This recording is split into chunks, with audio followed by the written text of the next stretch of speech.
இந்த உலகத்திலேயே நீதான் எனக்கு ரொம்ப பிடிச்ச விஷயம். எனக்கும் உங்களை ரொம்ப பிடிக்கும்.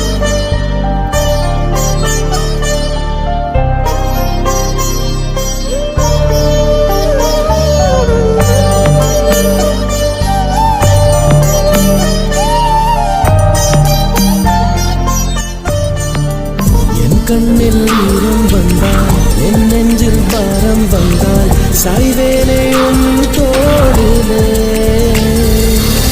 கண்ணீரே கூடாதென்றும் என் பிள்ளை வாடாதென்றும் சொல்வாயே